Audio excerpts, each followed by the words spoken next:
you see the stylish? Welcome to the Young IPA podcast. I'm James. This is Pete. G'day, everyone. It is episode 145, and it is the 13th of February, birthday week for me. We have a loaded show for you this week. Yep. We're talking to Andrew Bolt, News Limited columnist / dad of one of the hosts. You be the judge. We're going to be talking to him because his article on climate change and the bushfires and Scott Morrison went viral this week. So we want to talk to him about that because he seems to have equally pissed off the left and the right with the article, which is always, a pretty interesting place to be. And we've also got to be talking to him about that amazing interview with Eddie McGuire, which we want to talk about. We got the quiz as well. We got Gideon going for 5 in a row. We got Dara Macdonald doing her first quiz. Bunch of other stuff we're going to be talking about. Pete, anything you're looking forward to in the show? Always like it when Big Dad Bolt turns up. You've been calling that all week. It has never not been uncomfortable. I just wanted to trigger Bolt with that. No, look, and I should... and all of our listeners. Yeah, well, yeah. And also, we should mention at the top of the show, unprecedented in a Young IPA podcast history, we have the third... what would we call it? An unprecedented joint villain. Oh, there we go. 3 villains. Well, I was going to say don't give it away, but we did. So let's now just own that energy and just know that it's been given away. Hang around. Now, the thing that everyone is talking about at the moment is the High Court decision on... Well, who's setting this one up? I can set it up. Peter, set it up. Okay, so on Tuesday, the High Court handed down a decision that stated that non-citizens who had descended from Aboriginal or Torres Strait Islanders did not fall within the scope of the Commonwealth's power to make laws with regards to aliens. Now, what has happened is 2 men of Indigenous descent who were not born in Australia, New Zealand and Papua New Guinea, both were were convicted of assault occasioning bodily harm and had their visas cancelled as a result. So, people who aren't Australians can get deported for crimes. Now, the High Court has said that non-Australians who have Aboriginal background can't be deported. And these guys have Aboriginal background, therefore they can't be deported. It was pretty close. It was 4-3 in terms of judges. So a split decision, I think they call that in boxing. But with a winner. With a winner. It's not just retrial. So our man Morgan Begg, who will be the preeminent conservative legal scholar in this country one day, if not already, watch out, Jim Allen and Augusto Zimmerman. There's a new sheriff in town. Said it was the most radical instance of judicial activism in Australian history.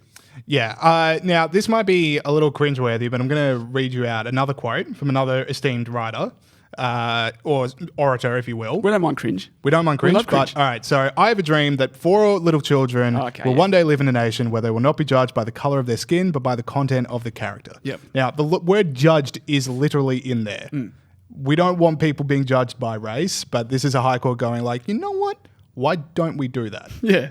Yeah. Which is a bit weird for me. Oh, no, exactly right. It certainly erodes equality before the law. Yeah. And I reckon the left is pretty schizophrenic on this. So in one sense, it's like, immigrants can come to Australia, everyone can be Australian, being Australian is an outlook. It's not like in your blood.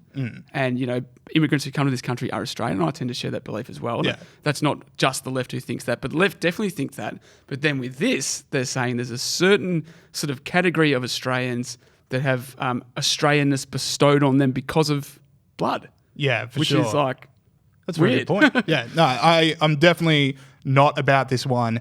And like, it's one of those ones where the High Court are basically saying Indigenous Australians and, people that aren't Indigenous Australians have different legal rights. And who else thinks that Indigenous Australians and different Australians should have different legal rights? Yep. White supremacists. Exactly right. And I don't want to be on the side of white supremacists by any means. So I am not in favour of this. No, exactly right. And it's one of those things, it's not going to affect 1 million people or anything like that. Like, it's very few people that are, involved in this, but it does set a precedent. Yeah. And we know how that works, James. For sure. All right. I want to move on to another story, and this one also makes me sad about the state of the world, so bear with us. We've got a few happy ones coming up. We do have a few happy ones coming up, but bear with us. So a few years ago, when mandatory data retention and metadata became things that we talked about in the political sphere, we were all a bit worried.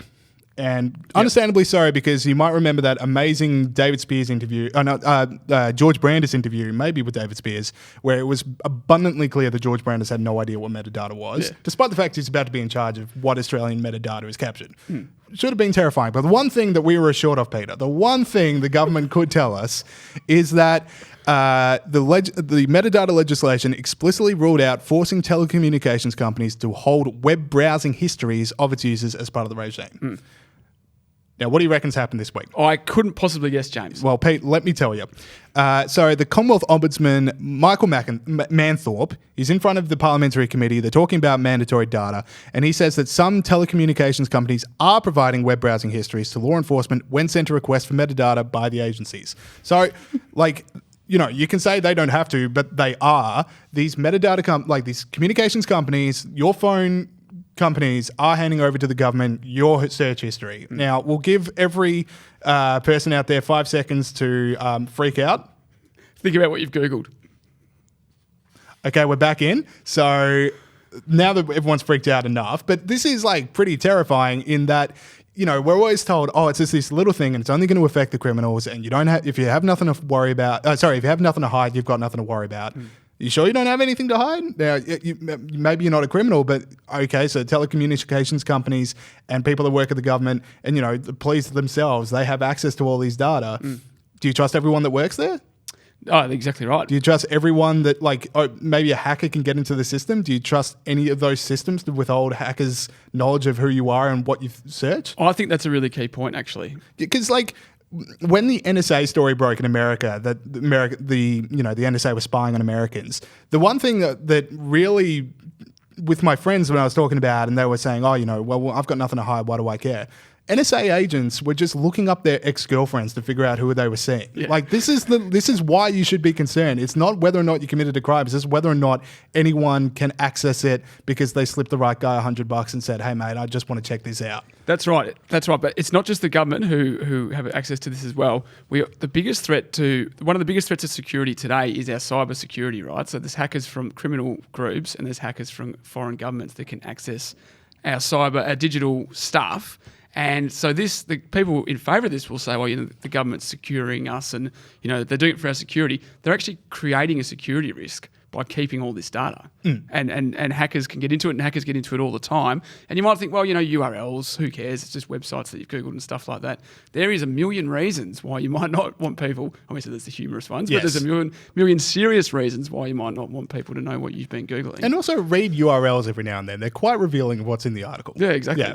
Exactly right. So that's the key thing for me. It's not just about, maybe the government might misuse this. The government's actually creating a security problem. Yeah, fair enough. All right, let's move on to fun things, unless you've got anything more you want to say about it. Just that there's been a few things like this, and maybe we should be keeping a closer eye on it, James. We should be talking more about this stuff. All right, so let's round up the Oscars. So I've got 5 things I want to talk about. We'll just run through them. All right. I've got 0 things I want to talk about. Actually, I've got 6, and this is submitted without notice, but I will always remember these Oscars, Pete, as the Oscars where Martin Scorsese fell asleep halfway through an Eminem Eminem performance, because I don't know why Eminem was performing. A room full of millionaires nodding along to Eminem in tuxedos is hilarious, and then Martin Scorsese asleep. Really? Fantastic. Drunk or? I just didn't care for it. It wasn't the Rolling Stones. He's not in favour. How old is he? Old. He's enough old. To just do that. All right, so let's talk about it. So the number one thing people are talking about this morning with the Oscars, well, maybe not number one thing, but certainly doing the rounds, low ratings. 23.6 million viewers, which is down from 29.5 million last year. That's a big drop. It's a big drop. I just think less people watch TV in general. I'm not sold on people tuning out because it's woke. Yeah, I don't know. Yeah. Probably. I mean, 6 million, that seems like a big drop in 1 year. That means in 4 years, no one watches TV. Terrifying. So, all right. So what else we had? Something's at play. We had Natalie Portman had all female directors that were snubbed from an award embroidered on her gown. There you go. Which was a bit cringeworthy, but it happened. Now, I read a Panahi piece today. Yep. I don't want to steal your thunder with this. Yeah, I think you're about to, but keep going. Who said steal away? Natalie Portman has only ever worked with one male. Female. One female. Yeah, her production company's only ever worked with one female director. In her career? Yep. And do you know who that is? No. It's Natalie Portman. Oh, I must have stopped reading just at that point. You stopped reading at the punchline. I finished lunch. I'm like, it's Natalie Portman. Thanks, Peter. I'll use that in the podcast. Okay, we also, Joaquin Phoenix last week was my villain for how cringeworthy his acceptance speeches were getting. This one was also bad. Apparently milk is bad now. I think we got the clip. Yeah. And then we take her milk that's intended for her calf and we put it in our coffee and our cereal. Oh, I mean, look, only took about a minute and a half. Joaquin I Phoenix said takes the that. stage, you're just bracing yourself. And then insemination of a cow, like if that was on your bingo board for things that Joaquin Phoenix was going to say in his acceptance speech, give yourself the tick because he did say that. Talking about taking milk from babies, milk from cows. Wild acceptance speech. Now, I also want to point out this. Now, Joaquin talked about how the dangers of egocentrism and, not doing enough to be a part of the universe. Great message. He didn't thank a single person in his speech, which is a little bit egocentric if you ask me. What was his message again? It was all over the shop, but that particular one was we keep drinking on milk. We inseminate cows. We take the calf away when she's just a baby, and then we take the cow's milk away when the baby's crying out for milk. What's the egocentrism thing? He just said everyone's egocentric. You need to be part of the universe. Okay. Got it. I just didn't quite catch it. Okay, there we go. What else we got here? So Julia Reichert, who was the director of the Netflix documentary American Factory, which won Best Documentary, called for workers of the world to unite. We got the clip. We believe that things will get better when workers of the world unite. Now, my feel is that documentary makers should have a bit more of an understanding of history, but that's just me. I don't mind that because at least it's old left. Yes. At least that's they were old for people listening. It's not like workers are racist and I hate them. Yeah, So okay. they should unite and improve their wages, even though it's obviously wrong. Yeah, fair enough. All right. So I that's don't a good mind point. her as much. And then the last one, which I think really speaks to my heart, it's how I also, apart from the Eminem concert, I'll remember this. Bong Joon-ho is an energy. This is the guy that directed Parasite. He went 4 Oscar wins over the night. He absolutely blitzed it. And he likes drinking. He just loves drinking. So a bunch of his acceptance speech referenced how much he was going to be drinking tonight. This was my personal favorite of the references. Thank you, and yeah, I'm ready to drink tonight. So. Boom.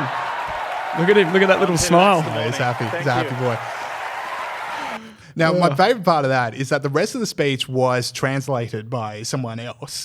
He would speak in Korean, and he would reference all these things, and then someone would translate. That was in English. Yeah. That is the international language of froth. That is like, I want everyone to know. I don't want the translator to get this, lost in translation. Exactly. We're going to switch to English. All right, It was fair very warning after the 2015 World Cup. Kept asking all this. Very much that. Very good reference. Everyone knows about that. So All right, sweet. Google it. Let's go to the interview with Andrew Bolt. Okay, we now welcome on to the show recurring guest, good friend of the show, Andrew Bolt. Welcome back. Recurring like a burp or something. Yeah. It keeps reappearing description. despite the fact we keep trying to push it away. No, Yeah. that's good. You're a good friend of the show, and we want to talk we to do you it because I come on your show and the deal is you come on mine. Yes. Okay. Yeah. That's how it works. I Scratch, didn't realise scratch. it was like that. I just thought that you were doing us a favour.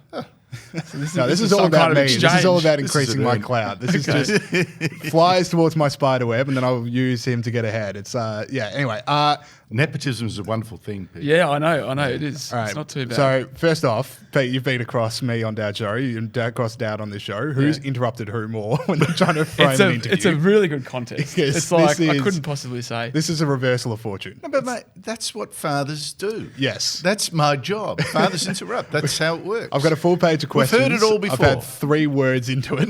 We've been going We're for a a minute. full minute. We're going for a minute. All right, so let's a bit of decorum. Yeah. Now, your article last week in the Herald Sun talking about climate change and talking about your advice to Scott Morrison and the bushfires caused a hell of a stir. And we want to talk about the reaction that it got. But I guess first off, in case people might have missed the article, what was your pitch? Well, my pitch was quite simple. It was to bait a hook, say a few things at the top of the article that global warming believers chant as a mantra without actually knowing where the debate is. That skeptics can actually say the same thing and they don't know it. So there's a false dichotomy. And that was like, I admit the world has warmed over the last 100 years.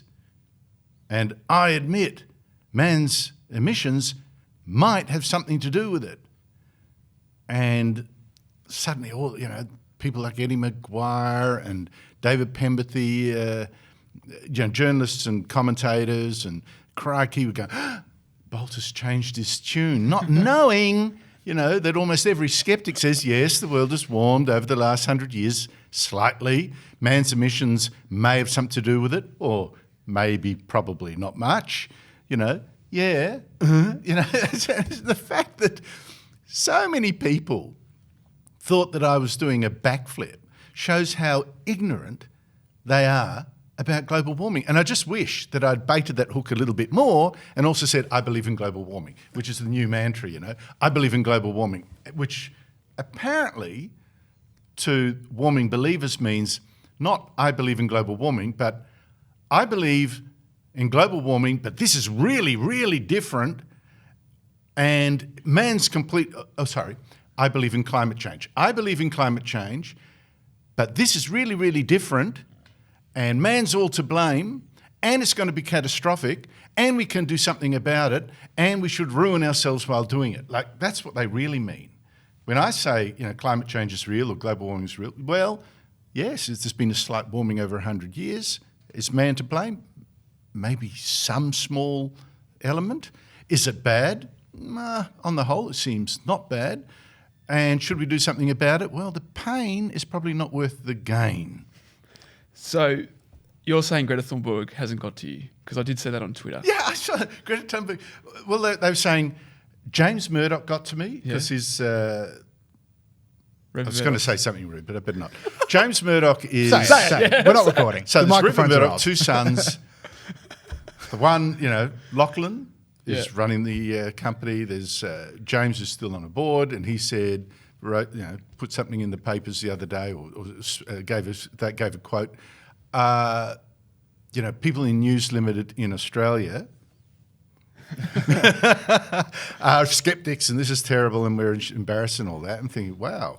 How often does someone on the board of a company trash their own product and employees publicly? You know, if an employee did that, they'd be sacked. Anyway, so I'm supposed to have changed my tune. Mm-hmm. Rubbish. I think it speaks to something else. I think it's like bigger than global warming. It's just the whole, everyone only reads the headline these days. Like no one ever clicks through to read a full article. I'd be surprised if like the people that booked you into Eddie McGuire's show probably hit the parents on the paywall and just made a guess of where the headline was going. Well, I thought it was very funny because the producer rang me and said, Eddie would love to talk to you on his show about your change of mind. And I was about to correct him, and I thought, no, this will be fun. Let's see where this goes. Yes, come on. Where this goes. And I think that's exactly right. But I think there's actually 2 points here, and that is, one is, yes, Eddie, like most journalists, probably only read the first couple of paragraphs and then read to the end, If that. End where I said, listen, I've said all this before. Listen, this is what I really mean. Blah, blah, give the game away. I think that's part of it. But the other thing is what I started off in a long-winded way of saying. I don't think many people in the media who preach the global warming doctrine actually know anything about what the debate is and what the science is. I don't think they mean it at all. It's like that, mantra, I believe in climate change. It's absolutely meaningless. So do I. Climate changes, up, down, climate always changes. Yes, I believe in climate change. It's one of those meaningless things. It's like saying, I believe in the world. Yeah, and, here's a cookie. What's the next bit, you know? Yeah. So I that's what I think. The debate is actually dumb, and it's on slogans, and it's like a catechism. I believe in the Father, the Son, and the Holy Spirit. That's all it is. And you don't know, and what's the rest, you know? So with that, it's just, to me, it's also like, if you are concerned about climate change and your solution doesn't involve nuclear energy, then you're kidding yourself. Because, I think so. I think you're right. If it's not involved in nuclear energy, if you're going full renewables, or we just need to get rid of coal. You're just jerking our train. Yeah, and it's just the idea of like, at that point, it doesn't become about climate change anymore, because I think the reason people don't want nuclear, and maybe it is because of fear of Chernobyl or Fukushima, but I think it's more, if we go to nuclear, it's just a different level of billionaires at the top of society, and I don't think they want that. But if it's renewable and if it's government owned and it's this thing that no one can profit from, then it's more of a societal change than it is about. Well, I'm not sure, because global warming or energy. obviously green billionaires are profiting enormously. Yeah, but they don't count because they're green. Yeah, well, that's probably true. I think it's actually worse than that. I think it really is. This is what we've seen since the French Enlightenment, Rousseau and all that. This is really, let's get back to nature. It's that revolt against progress and development and all that. That's what it really is. They want a deindustrializing of society. They want this bizarre idea of, get really poor, live in a little hut, eat roots and leaves and be in harmony with nature and it's a Garden of Eden. Yeah. That's what they want. They want to go back to the Garden of Eden. So that's what it's really about. And any technological solution like nuclear goes right against that. But I think you're right. What I find really interesting here is we actually have, with that particular debate, a conflict of where we had one religious spasm, totally anti-scientific about nuclear power, colliding with the next one, or next one but a couple, global warming, where the same sets of ignorance and mass panic collide with the other, so that the solution to this problem can't be embraced because of the hype about the first. Now, you mentioned Chernobyl. The known death toll at Chernobyl was fewer than 100 people. Yet that is seen, the extrapolations have been extraordinary. 250,000 dead, the Australian Conservation Foundation, Peter Garrett, the former Environment Minister. So all that hype. You mentioned Fukushima, not a single known death from nuclear radiation, not a single known health consequence from nuclear radiation. That is from an older plant that was hit first by a massive earthquake, then by a tsunami. Yeah. Everything thrown That at it. happens all the time in rural SA. So if we are going to build a nuclear power plant, we do need to worry about the earthquake and tsunamis that can hit rural SA. Almost simultaneously. It's just, and that on an area with fault lines, Australia doesn't have that. It's just extraordinary, the hype built against a couple, that. I mean, we've seen people like Helen Caldicott in the media saying, well, we've got to cancel the Japanese Olympics, obviously. Not a single person has died. You probably get run over by a car in downtown Tokyo. That's a far bigger chance, It's so extraordinary. So you've got the hype there where Australia won't even contemplate nuclear, which is why we're now getting dud subs instead, and won't contemplate the solution to global warming, which is, if you really believe in it, I mean, I don't think makes much difference. Go to nuclear power. You'll have emissions-free baseload power and relatively cheap to power our economy. What's the problem here? Now, you mentioned briefly your interview with Eddie McGuire. That made quite a splash. My friends, a couple of them messaged me about it, who are not political, or if they are political, or left-wing. Talk us through that. I heard a rumour that you and Eddie McGuire actually got on usually. Is that correct? No. That's not correct. Eddie likes to... I'll tell you where I got that rumour from. John Roscombe. Tell me that. Where'd you get that from? John Roscombe, Executive Director of the IPA. Am I going to contradict John Roscombe? I'll never contradict. Yes, House on Fire has been to my place. I've been his. No, that's not true. Yeah. He's my godfather. Look, we're always civil to each other when we talk in public, which has been about twice. Yeah. And the most recent one was not as civil as usual.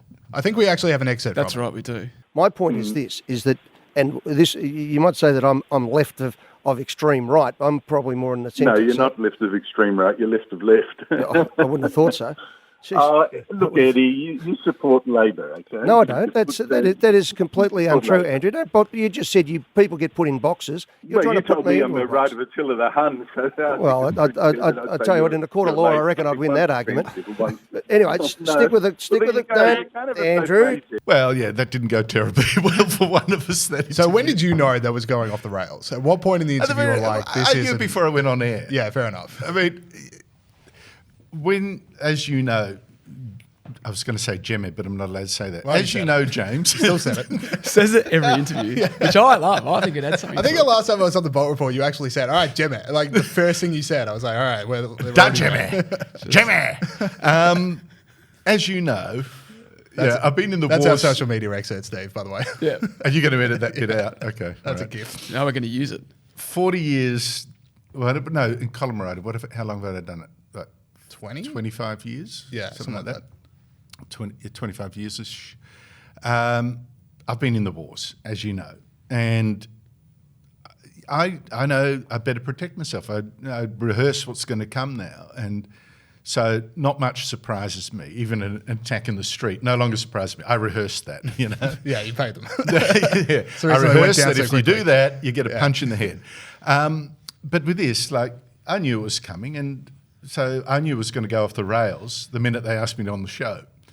The key was how it was going to make it, how it was going to play it, whether it was going to be nice. But Eddie started off aggressive, so he got back exactly what I'd rehearsed. Yeah, exactly. The ride of Attila the Hun was The ride of Attila the Hun. Look, so Eddie says, So for I'm people right. that- oh yeah, there we go. Rite of Attila the Hun. Have you played that? Yes, we have now. Yeah. Because we haven't just already, to we let have you know now. the clues, he told me he was running. You've seen the clip.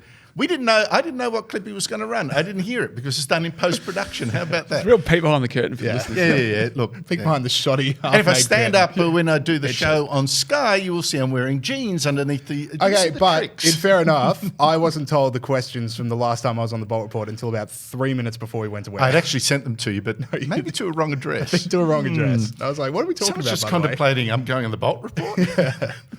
Anyway, that's true, and you did very well. Attila the Hun, so the Attila the Hun bit. I don't get this. To the right of Attila the Hun, I am not. As I said, I've worked a couple of times for Labor, and that's So did just Attila the rubbish. Hun. But Attila the Hun, what are Attila the Hun's politics? Has anyone actually figured them out? As far as I could tell, when it came to immigration, Big on and immigration. borders, huge on immigration, Yeah, okay. very bad on national borders. Didn't like empires. Let them all in, or in his case, let us all in. I don't. It was big. Well, that's to the right.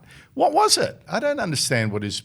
He was very big on multiculturalism. He said, "You can yep. have your culture, but I'm coming in with mine." Hey, I will rule all over other. I will rule plenty of cultures. That's his idea. Plenty of cultures. What about there. economics, laissez-faire? Laissez-faire, absolutely. There's no regulation. As far as I understand, Pete, he was a communist, wasn't he? Like, what's yours is mine. Yeah, that's right. Collective ownership. Collective ownership. So maybe You did are it the right to until each the- according to his needs. I need your money. I think Attila the Hun was probably a raging lefty. Anyway, I think the point of it is. And he was very good on mass slaughter. We know that's a what a policy? function. Which political party supports that? Communism, Modern day? communism, communists, fair enough. Nazis, far left. Yeah. Yeah.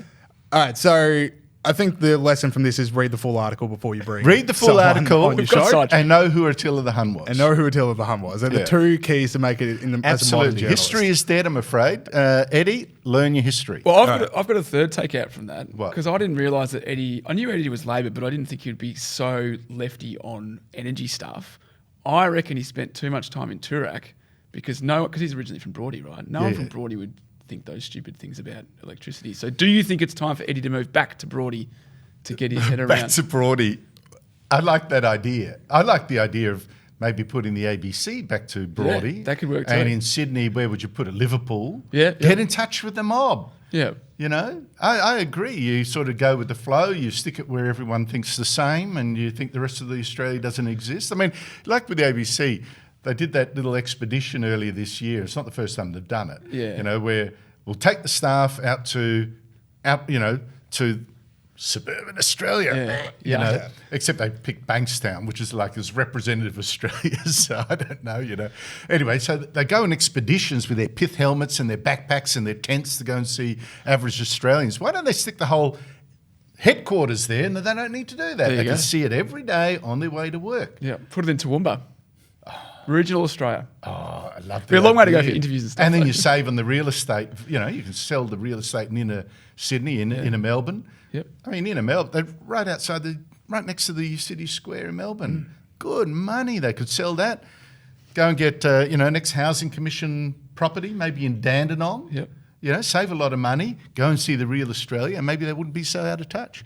But Dad working Eddie. from the definitely economic perspective of doing this. That's what what's wrong attracts with you to that? it. Save the public a mozza. I think like the economic side is just like sort of heightened because it's more cultural. It's like, oh, we'll save money, but that's not really the reason. Well, both. Well, save taxpayers' money is not bad, but I agree. I mean, if you had to catch the train out to Dandy or to Liverpool every day as an ABC staffer, you might be a little bit more in touch with what the public's talking about. sure. And you might go these whole trips out to Liverpool, the whole trip, to Dandenong, and you listen to the people around you, you probably figure not one of them is talking global warming. I've never not had my headphones on in a train. So I think they'll Or still at remain dinner. in their bubble. Or at dinner at home. No. All right, I'm going to switch things up here. So we just had the New Hampshire primaries yesterday. Yep. Now, Do you see any of the Democrats being able to beat Trump? Is there a single person out there? Not yet, but I didn't call Trump's victory last time, so you can now fast forward through the rest. But don't forget, these contests have momentum of their own, where someone that you thought 2 weeks ago you didn't think Buttigieg was going anywhere, now suddenly is one of the two front runners, Bernie Sanders. Yeah, and then Klobuchar pulls 20% out of nowhere. Exactly right. And as they go, they get attention. People look at how they're handling the heat. They introduce themselves. Suddenly they look credible. Then you start listening, and suddenly you've got a viable candidate. They happen to Bill Clinton out of nowhere, right? But then through the process, it's a long process, they gain some credibility. So the elections are still 9 months away. Trump's popularity is still not great. It's not great. So you've got to acknowledge that. He won by a whisker last time, really. So you can't take anything for granted. And if the economy tanks over the next 9 months, or he makes some stuff up, and who knows, yes, of course someone can beat him. So we don't know. At this stage, I'd rather be him than the Democrats. For sure. I don't see anyone at the moment. And I don't think Mayor Bloomberg's the guy that's coming over the hills to save him. I don't think he's got it. Look, Bernie Sanders, right, who's the front runner right now. Is America really ready to elect a socialist? Seriously? With all the plans that it's got and with the economy going as it is, that's a pretty easy pitch for Trump. And something that's on the back burner. He's 6 months apart from a heart attack. Well, people don't notice that until they drop dead of that heart attack on the debate stage. I don't think they quite. I just think that might come back. Where you're just how healthy is this guy? Well, that might be. Does Trump have a nickname for him? Not Crazy Bernie. Crazy Bernie. Okay. Yeah. I think he'll refine that. Yeah, it's interesting. It's interesting. You think about it, Pete. A year ago, not even a year ago, say 6 months ago, people were really talking. The pundits were really talking. The big threats are Biden and Elizabeth Warren. Yeah. Okay. Trump got his gun, and he went metaphorically. for Biden. Yeah. So dragged him into, and the Democrats helped him. I mean, the hatred of the Democrats kills them. They call that this whole. They pulled this whole impeachment stunt where. Yeah. The answer was, well, look, the reason, they said, how could you pressure Ukraine into doing an investigation of Joe Biden? Well, the reason is, have you seen what him and his son were up to in Ukraine? So Biden's gone. Yeah. So Biden got rid of. He's sinking. And then as for Elizabeth Warren, he made her the butt of his, she's a fake... Pocahontas. She's a Pocahontas, the fake American Indian. And, of course, her credibility is absolutely rubbish. How can you elect a president for years, decades, pretended she was an American Indian and got preferment out of that? I mean, it's just a disgrace. So she's out too. I don't think he's actually begun to fight Sanders yet. Yeah. So we shall see. Yeah, I don't reckon that nickname has the same cut through as the other ones. I think it's going to work on that. I agree with you. So he might have to. I actually have a question for Pete without notice. So we're talking about Mayor Pete Buttigieg as someone that might be viable. Buttigieg. No one knows how to pronounce it. Even Americans. I was listening today to some of the American broadcasters. 3 or 4 variants on it. Yeah, all right. Well, that's why he called himself Mayor Pete. I think everyone can handle that. That brings me to my point. Is America ready for a Pete to be at the top office? What does a Pete bring into the role? Have there been any Peter? There must have been a Peter at some point. I don't think there's been a Pete. The problem is there's a Peter principle, and everyone thinks of that, don't they? What's that? The Peter principle. People for the ethical treatment of animals? No. The Peter principle is where you promote someone beyond the level of their expertise. That's about right. Named after this Pete. They must have said a picture. So what can a Pete bring to the top position? I'm sorry about that. What? That's all right. It's not an Andrew principle yet, but you can invent one to get back at me. Yeah, well, I can. I'll think about it. Yeah, look, we all know, apart from that Peter is the rock that God built his church on. Yep. So that's a very I am good the one. rock of the IPA. Mm-hmm. Correct. Mayor Pete is the rock of America. There we go. I like that. That's good. That sings. I've got another question. It's not just, is America ready on Sanders, to elect a socialist? When it comes to Mayor Pete, the real question is America ready to, I guess, hire a guy of no experience who's gay? And I'm not sure that America... But then we didn't think America was ready to elect a president who was black, so... And also, America no. elected a president who's a TV game show host. Like, I I think America's ready What for are precedents? anything. What are precedents anymore? Like, And you more want to believe people- in the All right, here's American another- dream, literally anyone can be president, including television game show hosts. I've got another precedent for you. Is America ready to elect a president whose name they can't pronounce? Let me run it back. Lincoln, that was pretty Lincoln's easy. pretty Trump easy. is easy. Gerald Ford's pretty easy. Ford is dead easy. Nixon They're all is pretty easy. easy. Nixon. All right, I'm going to have to run it Reagan back was through. a little trouble. You know, Reagan. William Polk, that's just a weird name. Yeah, I've Jackson. dead set never heard of them. This is like 1800s. Jefferson. This is going right back. I'm impressed. All these guys are pretty easy. And along comes a guy whose name is Booga. What is that guy? Mayor Pete. That was a 90s breakdown right there. Will this About guy to be the launch first into a president whose Sugar Hill name no Gang one song. can pronounce? We will see. All right. Now, Pete, you've got something you want to end the show with. Yes, that's right. Now, look, I've worked with James for a while now, and we've done the show. We're almost up to 150 episodes. I've noticed a few About to turn personality- 3 years old. Yeah. This podcast. Yeah. Yeah. About to turn It's 3 years crazy. old.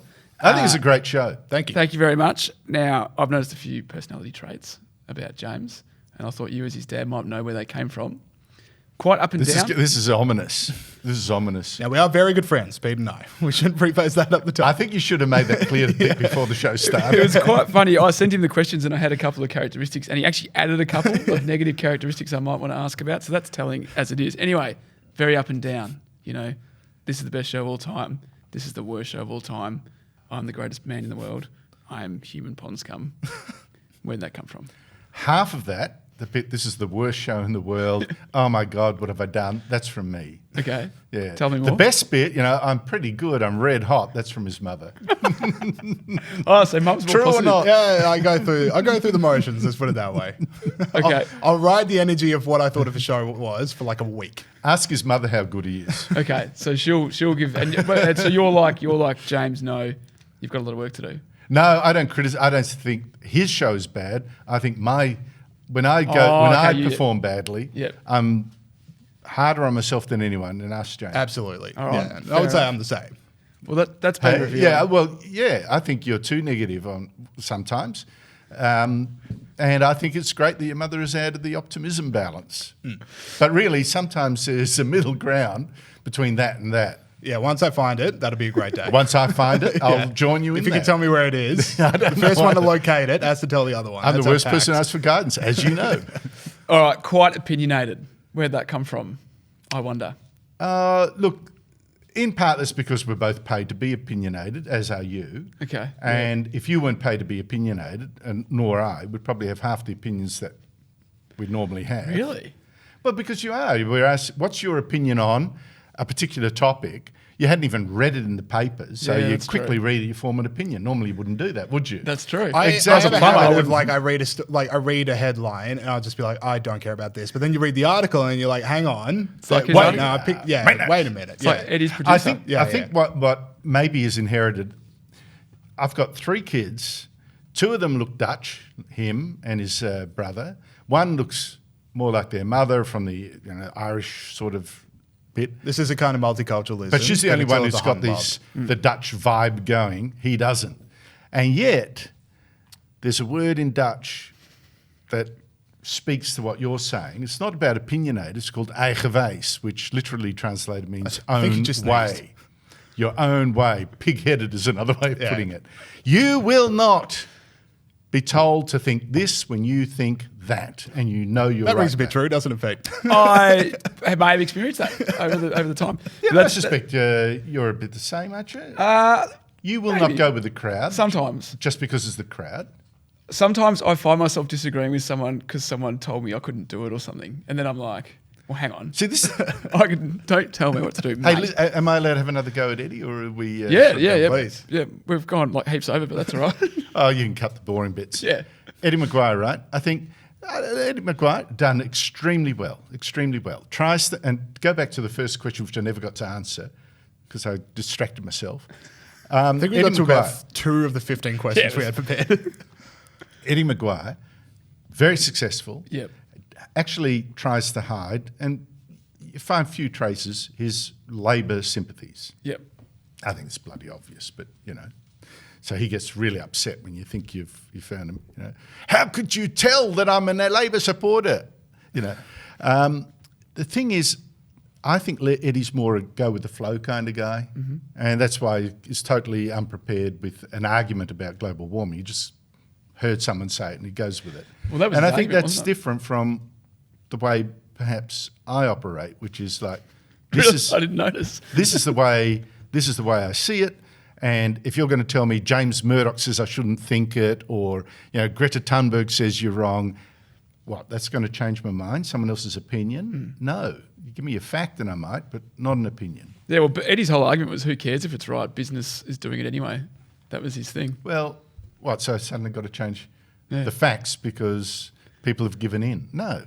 There you go. Eddie McGuire would go with the flow That's why character. I'd be one of the first to be put up against the wall and shot come the revolution.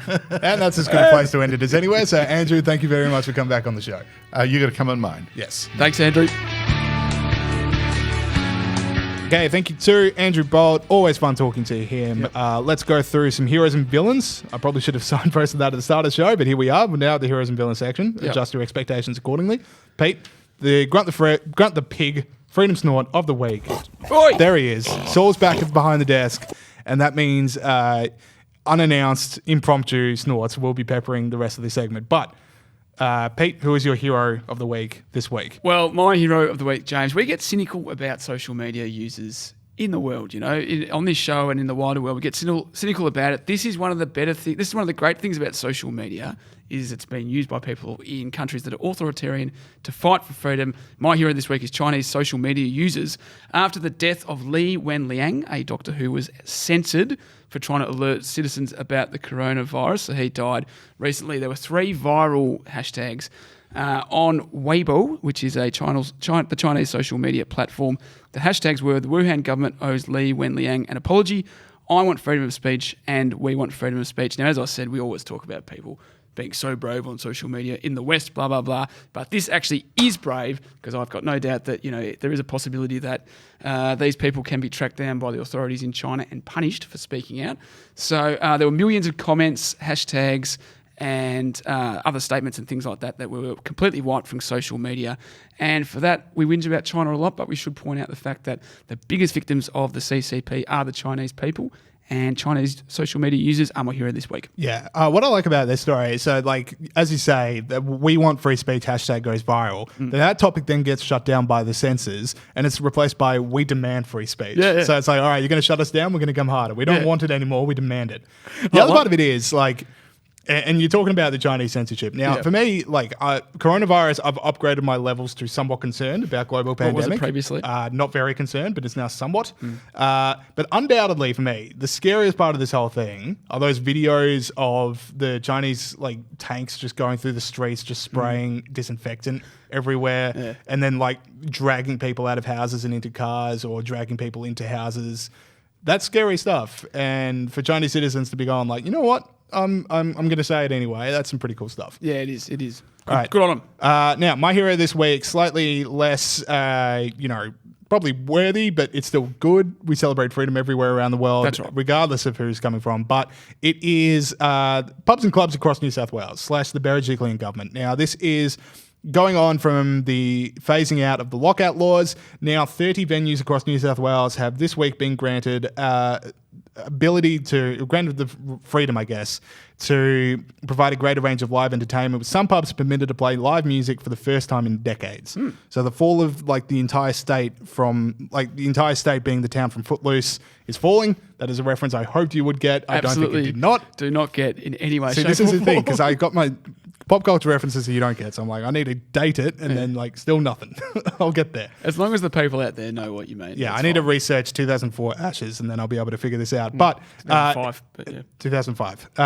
Whom could forget? Now, this is important because Melbourne stopped Liam Gallagher playing halfway through Supersonic, that's a good and point. we are really at risk of losing to New South Wales in freedom. That's right. And I like to tease them about that, but they're getting a little bit better. I didn't realise that this rule had been around since the late 80s in certain places, and it specifically said in the legislation that the rock and roll wasn't allowed to be played, so that's quite funny. But it's good that it's back, and maybe we are in trouble. Yeah, so that's why I wanted to make them my hero of the week, is to really fire a warning shot at Victorians that we need to start really getting serious about this stuff. Well, this is good. I mean, this is like how I told the people of Australia to rise up against alcohol tax last week. Yep. We're starting to get a little bit That shouty and demanding people do things. Yeah, we're becoming the people we rally against. Yeah, exactly right. But no, rock and roll Gladys. That's All right. what I call her. Now, sweet. Pete, do you want to cross it to these villains? Because God help me if I have to introduce this nudie run clip. Well, this was James's idea, and it was a really good one. It's never the best my one, idea. The best one Please he's ever do not had. put this idea on me. The villain of the week is named after Extinction Rebellion for having a fake nudie run as part of their protest in October in Melbourne to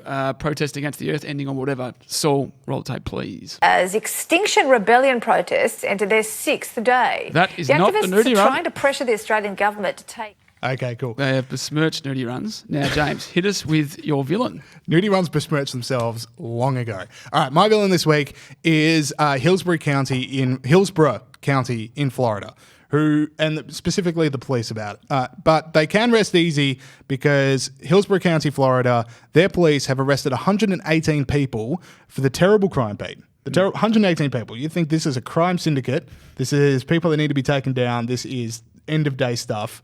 For performing unlicensed contracting work as part of a sting known as Operation House Hunters.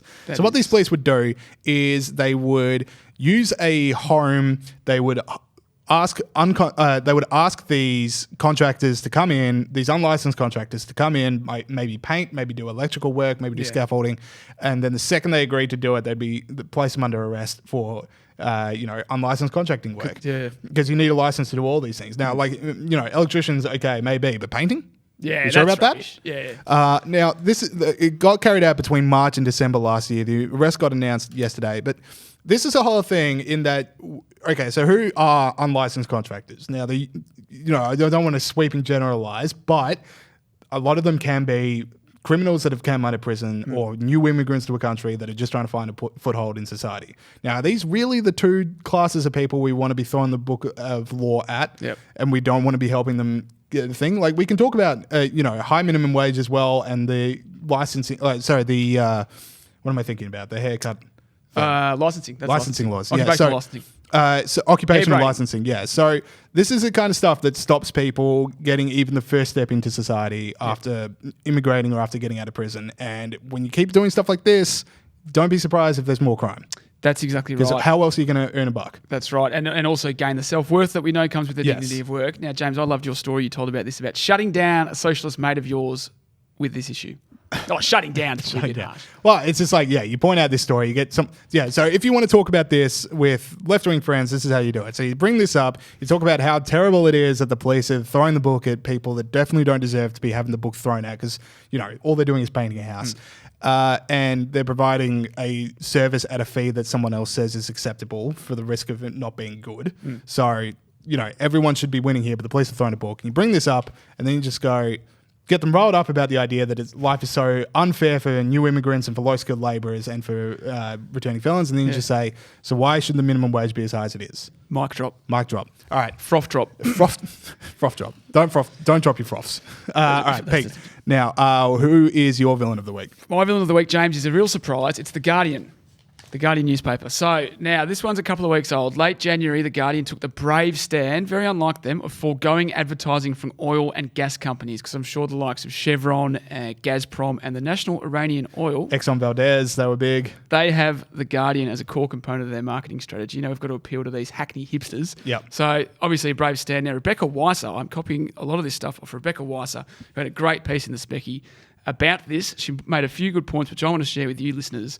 Now, she said regular readers of The Guardian would note that Guardian journalists like to point out that airline CO2 emissions account for 2.5% of global emissions, are rising 70% faster than predicted. So you'd think the Guardian ban would also include a ban on advertising for flights and holidays and things like that. Not true. In a recent Guardian edition, there was an insider's guide to Kampala, which is the most Guardian thing you could possibly imagine. So they're still going on with that. They're still going on with car ads. How to find the best chai tea in Singapore. Yeah. That would be my most Guardian thing. Well, yeah, maybe. I mean, Singapore's a long way from England, but look, let's park that. And I'm just saying, Guardian Australia. It's like Guardian in general. Like, I'm just trying to figure out what's their most Guardian story. Yeah. So I'll let you keep going with that. I'm going to keep thinking about these. So The Guardian is full of car The ads. best sushi you can find in San Francisco. Also Go good. Guardian. Also good. Let's save these for now. The Guardian is full of car ads, which we know are destroying the planet. Electric car ads, which we know need a power grid to run on, and that power grid in Australia and the UK is powered by fossil fuels. As the CEO explained, stopping these ads that I was just talking about would be a severe financial blow and might force us to make significant cuts to The Guardian and Observer journalism around the world. Now, The Guardian's climate policy calls for halving emissions by 2030, which would obviously reduce employment. So they're happy for other people to be unemployed, but when it comes to them making a bit of a sacrifice, well, we might have to actually make some job cuts. What are you talking about? Unbelievable. All right. Now, we also have the unprecedented George villain, which Pete did at the start of the show. Boris Johnson gets it. Pete, do you want to set this up? Because I know better set this up because I forgot to make notes for it. that was not that was not trying to embarrass you. That was all right. There we go. Now, Boris Johnson, people might be a bit suspicious about him. Sure, he delivered Brexit, but what else is his policies? And those people that were suspicious about him definitely get the biscuits this week, because Boris Johnson has brought forward from 2040 to 2035 a ban on selling new petrol, diesel or hybrid cars in the UK. He says this will be too late if we want to achieve our target of virtually zero carbon by 2050. So 5 years earlier is the ban on petrol cars, because who trusts the market to come up with a viable alternative to the petrol car anyway? Well, I mean, this is exactly, you can't get excited about politicians. They do something great like Brexit, and that was literally like 3 days ago. And now it's like, and electric cars for everyone. Yes. It's like, Boris, what did the election teach you? Is there anything politicians love doing more than making promises on policies they won't be in Parliament for? Yeah, I mean, like that's the other aspect of this. It's obviously never going to happen. Yeah, just like I'm so happy to announce that this will be someone else's election crushing defeat. Yeah. Not mine. It's like the whole election. I get the retweets, you get the lost votes in the north. Yeah, exactly right. Right, so he's obviously not learned his lesson. Absolutely not. All right, that is it for heroes and villains, and now we off to the quiz. Okay, we got another round of the Young IPA quiz, and this is going to be a big one. Because if last week we set a record with Gideon Rosner going for 4 in a row, this week going for 5, this could be huge. It's starting to feel like look, everybody's got something they're meant to achieve in their lifetime, and I think this is mine, being the Young IPA quiz champion. So, I'm going for a Robert Menzies style record. Wow, there we go. All right, so we're already comparing ourselves to Robert Menzies. It's a good start to the quiz. We also have Dara Macdonald here for her first quiz. Dara, welcome to the show. Thank you. There we go. All right. A little bit about Dara. What's your job here at the IPA, Dara? I'm a research fellow. I'm working with Morgan Begg doing legal rights and particularly religious freedom at the moment. So that's mainly my project. Well, there we go. So stick around on the IPA website and see Dara's work. And Peter Gregory, as always. Good to be here, folks. Roof. Let's do it. Come on, it's time. It's time. All right, so Dara, it is your first quiz. If you are new to it, you get 1 point on for correct answers, 1 point off for incorrect answers. There is a 5, 4, 3, 2, 1. Who am I at the end? And your buzzer is going to be your first name. So let's just hear it. Dara. Can do that. Pete. Roof. And Gideon. All right, we're very so quiet. That's the quietest I've ever heard Gideon speak. I don't usually like to talk about myself. So just not in line with how he actually talks on the quiz. Now, question 1. Let's get into it. Here we go. It was the Oscars this week. Now, Bong Joon-ho, Pete's already in trouble. Bong Joon-ho, the director of Parasite, became the first individual to win 4 Oscars in a single night since who? Don't know. I just know that he likes to booze all night. He does like to booze all night. He is a froth king. Oh, here. We've already done this on the show, but I think 2 of his acceptance speeches referenced how much he was going to be drinking and celebrating. I bet he is. I bet he's back in Seoul right now with 10 empty bottles of soju. I reckon he's still somewhere in Los Angeles, and he has absolutely no idea where he is. Awesome. Now, is there anyone who want to have a guess at who it was? Not to. Dara's thinking about it? No, but I can't think ultimately of anything. no. Walt Disney. Just to give you an idea of how long it's been since someone won 4 individual Oscars on a single night. Never heard of him. Okay, that does not surprise me. All right, so question 2. Which of these was not nominated for Best Picture this year? Ford vs. Ferrari, The Irishman, The Lighthouse, or Little Women? Little Women. Is incorrect. Little Women was nominated. So 1 point to be fair to Dara, she didn't Dara. use her buzzer, so she's exempt, I think. Yeah, it wasn't. It's like a Simon Says rule. Yeah. Well, no, it's a Dara. No, that is a point off for Dara. All right, does anyone want to make another guess? No. I'll have a guess. Roof. I like to live on the edge. What were they? Okay, The Lighthouse. The Lighthouse was not nominated. So 1 Rexy point boy. for Peter Gregory. or Rexy Boy, as we've now let everyone know. Got a few nicknames for you those like at to be told. All right, and last Oscars question, because we are struggling with these. So this is the last Oscars question. Good. Who was the last Australian to win an Oscar for acting? Roof. Heath Ledger. Incorrect. Oh, turn it up, mate. I can't. It's incorrect. Yeah, well, I don't know. No. Crocodile Dundee. I'm not going to register that. Where as to an begin official with that guess. one? 20 years old, not the name of an actor. Anyway, no, right. I don't know. Does anyone want to make a guess? Pop culture is not my forte. I don't No, think it neither was. am I. No, Dara? All right, so it's Kate Blanchett for yeah. Blue Jasmine in 2013. Go on, Kate. All right, Shame Kate Blanchett. let's move back to politics, Here we which go. I think is everyone's more stable ground. Now, closest to the pin, Yeah. in Andrew Bushnell's new report on criminal justice, available at ipa.org.au. For free. For free? Correct. Good point. Damn paywall. Some ad. reports you have to pay for. It's rubbish. Closest to the van, in Andrew Bushnell's new report on criminal justice, over the last decade, how much has incarceration increased? Well, that is a very good Dara, question. 30%? You're not going to get closer than that, trust me. That is bang Gideon, on correct. 29%. No, it's still 30. All right, so quick score check. I think it's all tied up on 0, so anyone wants to win from here. Now, another closest to the mark from the same report. How much do prisons cost Australians annually? Dara.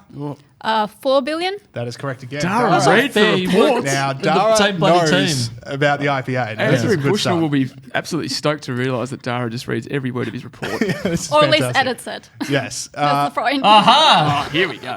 The smoking gun. All right, there we go. Now, my answer, as I've written it to this next question, is just TBA, so I'm glad I actually know the answer regardless. Who won the New Hampshire Democratic primary? It was Bernie Sanders. That was Yes. correct. And thank you, Dara, for the co-sign on that one. Bernie Sanders. All right, you're all correct. But only Gideon gets the point. Now, another one. Who won Iowa? Gideon. Bernie Sanders. Incorrect. Buttigieg, Dara. Oh, Buttigieg. Buttigieg. Yes. All right, Dara is off to a Oh, dominating I'm in 2. trouble. Gideon New 0, kid on the Pete block. How 0, you doing? All right. and Dara 2. Regime changes Damn easy it, hair. Bolt. No, this is a good angle away Okay, from your all right. face. All right, sorry. 2 more questions before we get into who am I. Now, whose restaurant empire? Gideon. George Colin Boris. Oh, that was smooth. The servers Poor were just a bloke. bit small. You know, the same price as a normal server, but they were too small. Is that the problem? You don't pay for the server, you pay for the ambience, for the experience. I don't think he was paying anyone. You Philistine. I was paying for the server, but yeah. I'm glad someone was paying. That's my criticism. All right, so for 2 hours this week, what was the AFL contemplating its name being changed to? Dara. Dara. As AFLM. Correct. Dara Boom. is And on. didn't What's they it hear? supposed to stand for? Man, but didn't they hear it was 2020? Gender is a social construct. Oh, Why there is we it men? go. Dara. Bit of shade from There Dara. we go. So it's Yeah. AFLW, Gideon. Yeah, no, And I get that. Oh, okay. So you can't.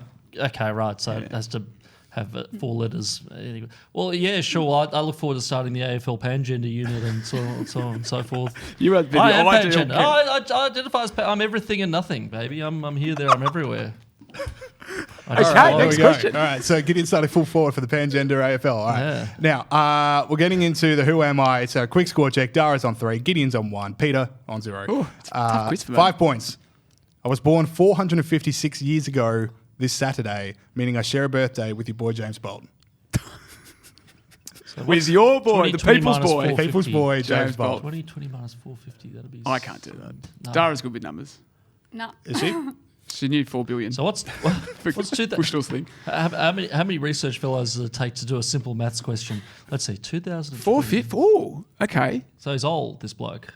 Yeah, very Oh, look, old. lady. He's probably not alive anymore, I would say. I'm going to guess. Well, you never know. Yeah. Alive in all our hearts. William Shakespeare. Incorrect, Pete. Oh. I'm sorry. I'm still in it though. I worked out the maths. Did you? If I get 4, I'll be equal with whoever's Wait a 3. minute. There we go. All right. Now, I was born, 4 points. I was born in Pisa, Italy. Oh, well, you didn't tell me that, did you? No. When I said Shakespeare. We don't know a whole lot about Shakespeare. Okay, Roof. Roof. Michelangelo. Incorrect. See, he's definitely Italian though, isn't he? Yes, he is a Italian. So I don't sound like a moron. Point back on for Pete. On international radio. Maybe. Anyway, I'm out of the contest now, so. Go for a break. Keep guessing. Who else What could are we it gonna be? send him- If you get there, Da it'd be Vinci, huge. Leonardo You da take Vinci. everyone down with you. Yeah. Not Da Vinci either. Point off for Pete. -3. See how low I can go. Let's go to -20. Have you guys got anything? I have a suspicion, but I'm playing strategically. Playing very strategic. Oh, I can't get There we go. guessing. I might ruin it. If he's got an idea, I can't just Yeah. keep guessing people. Well, you can. No, I've got All right. For 3 points, I battled the Catholic Church constantly through my Gideon. life. Gideon. Galileo. Galileo is correct. Galileo. I knew it was one of them. He was one of those philosopher Who are them? people. One of those, Scientists. They look the same to you, don't they, Pete? Well, Gideon has gone 5 in a row. He's pipped it at the end. Dara's finished on 3. Gideon has finished on 4. Gideon remains a champion. Was close. That was close. I thought Dara had it. Yeah. I thought Dara had it. Maybe another round. Yeah, I'm down. I'm All right. down. Sweet. Sorry. Thank you Just very much. no questions about anything Dara's edited. Yeah, exactly. That was. Dara, you and I will collude. Serious. Dara and I will collude. We need to bring down Gideon. Yeah. Through any means necessary. All I'm right. like Bernie Sanders, just trying to stop me. But I'll sit in that seat next time so I can see the film. there we go. Accusations. Deliberately I'm not said- going to lie. When you got 30% that quickly, I was like, can she see the scores? Yeah. All right. Anyway, we've got more show for you guys after this. Cool. Okay. Gideon continues his unprecedented, world-ending 5 in a row win now. So. 5 in a row, yeah. So someone's going to bring that man down. And I'm looking at you, Pete. I expect better from Dara. I expect better from you, to be honest. Like, we're a very close team. We've got to tell each other when we're down. Yeah. Just hoping for better from you. Well, maybe you should give me the questions before we record. Then I'll know. Yeah, well, I can't do that. That'd be obvious cheating. Now, Joe Biden has had a bad day. Your mate, Joe Biden. This is my one. All right, so Joe Biden, he's had a very bad day at the New Hampshire primaries. He polled below 10%, which is incredible to think about considering how much of a front runner he was already. Is that unexpected? That is, he should be dominating. He is 4th in this one. I think he came 4th or 5th in Iowa. He's already in the next place trying to figure out. He gave his speech about New Hampshire from South Carolina because he's like, I am getting the hell out of this state. Really? I don't want to be here. I don't want to be here anymore. I'm going to South Carolina. So things are looking very bad for the Joe Biden campaign. I thought he was the Clintons' man. He was the Clintons' man, and he's no longer anyone's man. He is literally below 10%. A shame. And who would have thought that his whole campaign would be on life support with moments like this? I was a Democratic caucus. You ever been to a caucus? No, you haven't. You're a lying dog-faced pony soldier. You said you were. That is Joe Biden, Democratic candidate, going for the nominee, going for the presidency, calling a voter, what is it, a dog-faced pony horse? Lying dog-faced pony thing. Lying, but something. Play the clip again. I want to figure out what he said. Yeah, play it again. I was a Democratic caucus. You ever been to a caucus? No, you haven't. You're a lying dog-faced pony soldier. You said you were. Lying dog-faced pony soldier. Now, I've heard a lot of words in my lifetime, and those words in a lot of combinations of things. I've never heard lying dog-faced pony soldier. Well, I get it all until pony soldier. What is a pony soldier? I have no idea. But I would vote for that. You would? Yep. No malarkey. No malarkey. The guy that's a bashed famous. What, the Corn, Mr. Cobb, or whatever his name was? Corn Pop, the Corn gangster Pop. that he took on. Mr. Cobb. Mr. Cobb. Now, I would take a different route because I reckon Joe Biden's been kidnapped. There was always the idea that George W. Bush and then Jeb Bush never actually wanted to run for presidency. This is the most obvious one I can think of. This is a guy that just does not want to be president. He's been 3 or 4 times telling people individually, if you want this, then don't vote for me. Yeah. He's calling someone a lying-faced pony soldier. And then he also just straight up called a guy fat and then challenged him to a push-up contest. Now, I reckon he's been captured. He doesn't want to be president. Yeah. He knows he can't say on a debate stage, don't vote for me, I don't want to be here, because it aroused too many suspicions. So he's got to individually go around telling people, don't vote for me, don't vote for me, don't vote for me. And a few of them get caught up by the media. I've got a couple of points to make about that. So are you, as part of your wider theory, are you saying yes or no, you think George Bush was kidnapped into being president twice? I haven't thought this one too far through. I mean, the George W. Bush and then Jeb Bush, it was kind of obvious that they never really wanted to be president at points in the campaign. At points in the stories campaign. that we've heard since.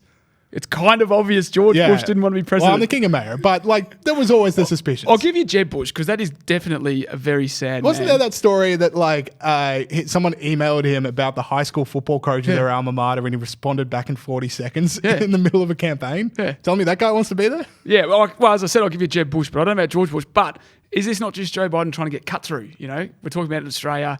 Yeah. He's trying to show us he's not a company man. He's he's one of us. One of us is I've never heard lying dog-faced pony soldier. Oh, well, there you go. We'll look into it more and get back to us next week. All right, Pete. Now, let us cut to the coronavirus cruise ship because there's been a development. There has been a development. The Diamond Princess ship is quarantined off the coast. The Diamond Princess, what a name, is quarantined off the coast of Tokyo for 14 days because of the coronavirus. On the ship are two heroes, James.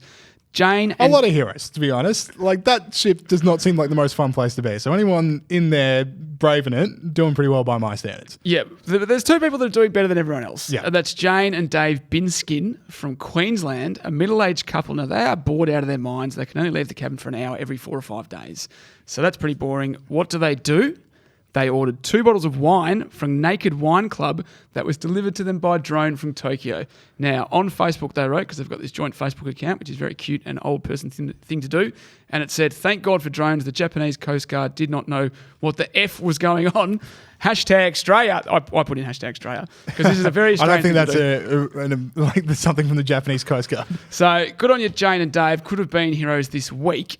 But not quite. And it got me and Bolter thinking, what's the thing you would take on a cruise if you were quarantined for coronavirus? I reckon you go first. Oh, okay. Fair enough then. So, Pete, let me set it up for you. What would you take on this? What would you get droned into your cabin? Mate, all I need... The coronavirus ship. This is a plug for people who live in Melbourne's inner north, is a Juanita Peaches fried chicken burger with fries. I've already got my phone right. I thought you were going to say pork steak. No, I thought you were going to say pork steak. I don't mind a pork steak, but this is my go-to on a Sunday night when I'm hungover. And obviously, I can't. Like, I've got my phone because that's how I can order it. So I've already got my phone, so you don't say your phone. But that's what I would get. Fair enough. Juanita Peaches, check it out. I bet you they love the IPA. All right. Okay, my one? Yep. The hoodwinker sunfish. What is that? The hoodwinker sunfish. That's not a thing. Now, see, look, I want to get out of this ship. If I'm there, I want to get out. This what? I want to get out of this ship. Okay. Not this podcast. I want to get out of this ship. Yep. Now, if I order a jetpack, but I'm quarantined. So if I order a jetpack or 15 bed sheets that I can tie together, way too obvious. They'll just say, you can't get this. Yeah. But if I order this fish, I reckon I've thrown them off enough that they give me it. Now, then I rig up my bed to make it look like I've gone to sleep, but the fish is in there. Then I just wait. Because eventually, the fish is going to smell so bad that the crew workers on the ship are going to go, we've got to get rid of this fish. It's rotting. You have a question already. Is the fish in the bed? Just stay with me. Okay. The fish is on the floor. Okay. The fish is on the floor. I should point out at this point, this the hoodwinker sunfish can grow to 2.4 meters long. Okay. Now, they want to get rid of this fish. It's starting to smell. Yeah. They come in, I'm asleep, they can't wake me. They just drag the fish out and they go, how are we going to get rid of this fish? Now we can throw it out, or that's, it's a 2.4 meter fish. That's annoying. Why don't we just throw it back over the ocean where it can just be with the other fish? They throw it over. Where am I? I'm in the fish. I get out of the fish. I swim to safety. I swim to freedom. How long were you in the fish for? Probably 2 days. It's an ideas factory, okay? Yeah, okay. Look, I mean, it gets me off the ship. The jetpack could be too obvious. I'm probably just going to stick with my burger, to be honest. All right, fair enough. Let me know how you go with that fish, mate. Well, that's 10 minutes of enjoyment, then you're back on the cruise ship. This is a plan for freedom. Just order another one. All right. Now, Oscars this season. Now, Peter Gregory, not a man across pop culture, I would say. Well, I'm not across movies. Not across movies. Yeah, I'll give you that. And with Parasite winning Best Picture, you were starting to get a little concerned that maybe you'd be caught out as someone that doesn't watch a whole lot of movies and hasn't seen Best Picture. Yeah, I mean, we say it on to thousands of people every week, but but among your friends. Yeah. You want to be impressive. You want to sound like you're a man of the world. Yeah. So what I'm going to do is I'm going to give Peter Gregory the guide to pretending that you've watched Parasite. Yeah, that's right. And any listeners out there who aren't big movie buffs either. Yes. So if you do want to watch Parasite and you don't want spoilers, I'd tune out now because it's about to get a little spoilery. They're mild spoilers, aren't they? Mild spoilers. I won't give away too much, but if you do, because I recommend going into this not knowing anything about the film, which is how I went about it, then I would tune out now. And so, personally. What is Parasite? So Parasite won Best Picture. Okay, yeah. Parasite won Best Picture. That's why we're doing this. You may have heard that with a cursory look at the news. Yeah. All right, so Parasite's a movie, you're saying? So, and you don't intend on seeing it? Oh, I don't know. No, I don't know why I don't just see say movies. No. Just say no because you're not going to. Yeah, probably not. All right, fair enough. Now I saw it. I'll say it. In the interest of transparency on this podcast, I saw it by myself in cinemas. Mm-hmm. Underrated experience. I haven't done it for a while because the last time I did, it was like 6 years ago or so. You don't have to justify yourself to us. No, this is a good story. So 6 years ago, go to the cinemas by myself. It's like this family holiday through New Zealand and I just needed a bit of me time. So go to the cinemas and I was like, is this weird? Seems a bit weird. I'll be fine. I sit down behind this group of teens and the second I sit down, just someone goes, that guy's sitting here by himself. That's so weird. Legit story. And then when I saw Parasite by myself, I sat down next to a group of teens. Flashback city. I was nervous. But that's nowhere near the weirdest thing about you. Nowhere near. But all right, so first off, deserving Best Picture winner. I'll say it. Okay. I haven't seen all of them, but it was a 2-horse race between that and 1917. Parasite clearly wins. So here's the plot, so just so you get a taste of the plot. So you got this dirt poor Korean family. Their son gets hooked up with a job teaching this rich family's daughter English. Mm-hmm. And then they con the mum of the rich family into hiring his sister as an art therapist for the son of the rich family. What era? Modern day. Okay. And they don't tell them that they're brother and sister, and they just think they're two different people. Then they start to get other people around the house fired to hook dad up with a job and then mum up with a job. Okay, yep. And then the lies start getting a little suffocating. Now, is this starting to sound like a film you might see? Oh, yeah. Give me something. Yeah. Yes. Awesome. Right. Okay. Now, here's how you can get away with saying that you've seen it until you've actually seen it. Now, if someone says, dude, what do you reckon of Parasite? Instead of saying, haven't seen it, you could just say, society sucks, dude. Basically the idea of the film. That's how you get away with it. Now, it's a bit defeatist and fake because you don't think society sucks. Well, I think society is a vague approximation of a meritocracy. Oh, there we go. So, I'm impressed. It should throw people off the scent you haven't seen it. So if you do feel like throwing down, if you do feel like saying that, you can always say, okay, but now do a sequel about Parasite with a Korean family from the 1950s trying to get in on the poor family's life because life is getting better. Yeah. So you could say that. Sorry, run that for me again, please. So you could say, why don't they do a sequel where if poor Korean family from the 1950s tries to get in on the modern day Korean family's life now? Because it's a whole thing about class struggle and capitalism, but life is better than it used to be. And then the third one you could say is the old housekeeper wasn't that bad. If you just say that, I reckon you could get away with it. Old housekeeper wasn't that bad. Yeah, people that have seen the movie know what I'm talking about. The old housekeeper. If we're talking about how all poor people are resentful of the rich and class cannot coexist, just say the old housekeeper wasn't that bad. What if someone says why? Do you think that? Freak out. Run away. Go to the bar. Yeah, okay. Just say what you did earlier about meritocracy. Yeah. That's how you do it. Okay. All right. So anyway, is this something you'd want to say? Potentially. How does it end? Are we going full spoilers? I don't know. Do you actually want to know? Well, I mean, so all I know so far is that they've sacked a couple of people and they're trying to get more jobs. The lies start to get a bit strangulation. How about I tell you offside? Because we do have people behind the tech desk that definitely want to see Parasite. True, yeah. So, all right. That is it for the show this week, but you want to plug an internship. I want to plug the internship that you would want to do if you listen to this podcast. James Patterson, Senator for Victoria. Friend of the show. Friend of the show. Great man. Probably be Prime Minister one day. I don't know. Is doing internships. If you want to know more, just go to find him on Facebook, Senator James Patterson. All right, cool. That is it for our show this week. So thank you to all of you for listening. Make sure you're telling friends and family about the show. Make sure if you are listening through iTunes, you're leaving that 5-star review for us. We're also available on YouTube and Facebook, so go to Generation Liberty YouTube. And speaking of Generation Liberty, if you are a young person out there, if you do want to get involved in what the IPA is doing and what Generation Liberty is doing and join the network of people young and care about freedom, head on over to ipa.org.au/join or like the Generation Liberty Facebook page or the YouTube channel or the Instagram. Yeah. It's like $10 or something, $20. Fantastic. It's like 10 minutes work on a Sunday. Absolute value. In hospitality. That is incredible value. All right, that is it for the show. See you guys next week. Thanks all. See ya.